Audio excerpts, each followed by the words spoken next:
I don't know if we covered this recently, but if you go to the garden stores now or any of the garden centers, you're going to see a big display of Roundup for lawns and a bunch of other Roundup products. If you check those products, virtually every one of them no longer has glyphosate in them. And most of them have a significant amount of triclopyr in those. And from the ornamental area, I want to warn people that remember glyphosate, when it hit an organic molecule of some sort, it's stuck. It will not move. And so when it hits a clay, a soil particle, it's stuck there.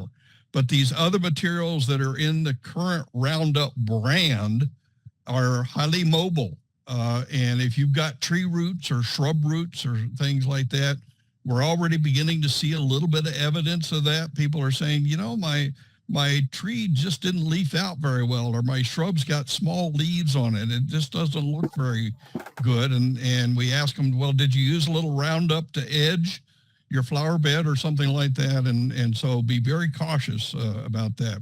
Dave, I don't know if you want to make a comment on that or not. I think I mentioned that a couple of weeks ago. And you weren't on the call, but yeah, to reiterate, the newer Roundup non-selective formulation is two of the active ingredients are fluazephat butyl, which is an excellent grass herbicide, and then triclopyr, which is an excellent broadleaf herbicide. However, as Dave mentioned, neither of those bind tightly to organic matter. And so you're not going to be able to use the new non-selective formulations the way that you were able to use glyphosate. So one of the ramifications is extra caution and or no use at all in ornamental settings.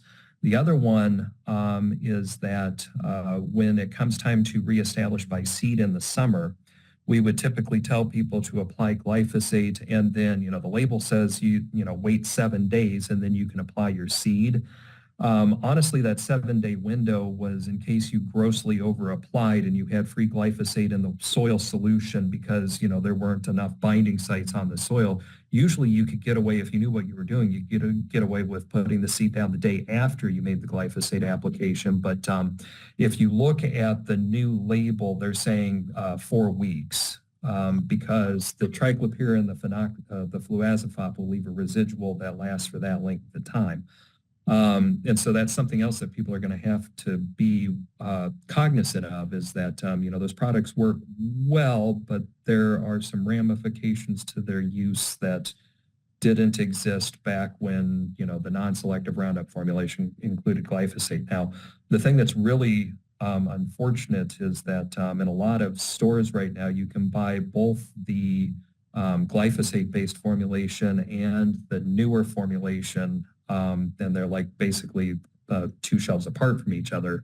So, just be very careful when reading the label. Make sure that you know what formulation that you have, because there are some big differences in how you would use those products. Still very effective, but some big differences in how you would use them.